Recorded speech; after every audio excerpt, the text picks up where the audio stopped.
escape Gaza. The situation here is absolutely catastrophic.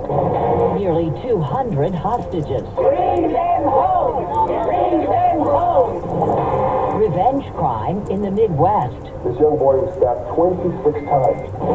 Good morning, I'm Deborah Rodriguez with the CBS World News Roundup.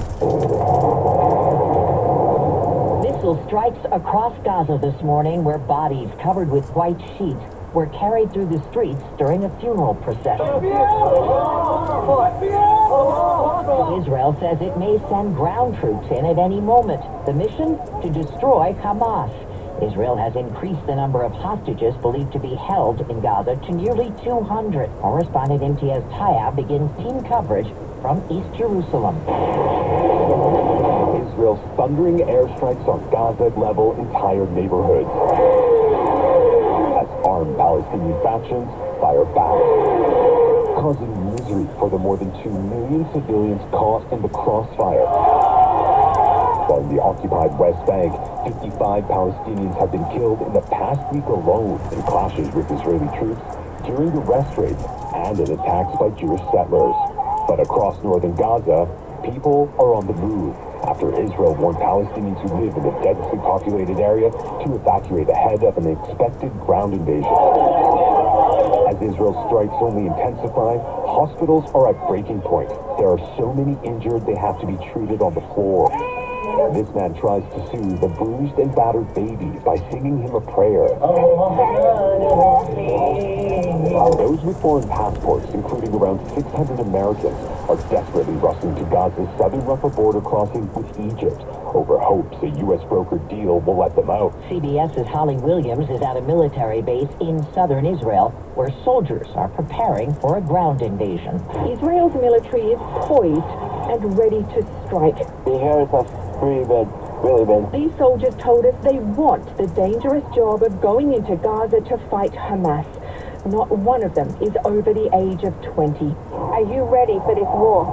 Yeah, we're ready and we want to do it, to finish it. Last night, Israel's Prime Minister Benjamin Netanyahu met with the family members of some of the hostages. Bring them home! But many here in Israel blame their own government for the security failures that allowed Hamas to go on a killing spree and take people captive. I want them to bring all the hostages and my son back home.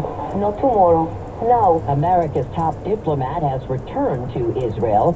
Correspondent Ed O'Keefe has details from the White House.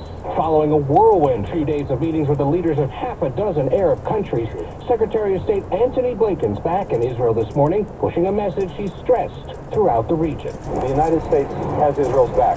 We will stand with it today, tomorrow, and every day. The U.S. is now sending a second carrier strike group that includes the USS Dwight D. Eisenhower in the direction of the Eastern Mediterranean, joining a strike group including the USS Gerald R. Ford that arrived last week. A bipartisan group of senators led by Majority Leader Chuck Schumer visited Tel Aviv yesterday and had to shelter from Hamas rocket fire. While he stood strongly behind Israel since Hamas attack, President Biden says a new occupation of Gaza would be a big mistake. He told CBS's 60 Minutes last night. There needs to be a Palestinian Authority.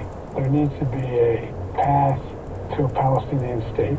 The president says he believes Hamas doesn't represent all Palestinians, but taking on extremists is a must. Mr. Biden says he's considering a visit to Israel in the coming days, and he's just canceled a planned stop in Colorado today. Aides say he'll hold high-level meetings on the war instead. The Justice Department says it's investigating an alleged hate crime in Illinois. Police say a 6-year-old Muslim boy was killed by his family's 71-year-old landlord. Ahmed Rehab heads the Chicago chapter of the Council on American-Islamic Relations. This visual will haunt me for a long time. This young boy was stabbed 26 times. His mother, stabbed over a dozen times, she survived and described the attack in text messages from the hospital. Relatives say the suspect had built the boy a treehouse and bought him toys, but they say something changed after the current conflict began.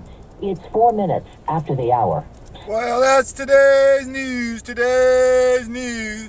I didn't hear any good news, did you? I didn't think so. I guess it's all about perspective. The glass is half full. Well, as always, I'd like to thank you again for coming along with me on these Dash Cam News adventures.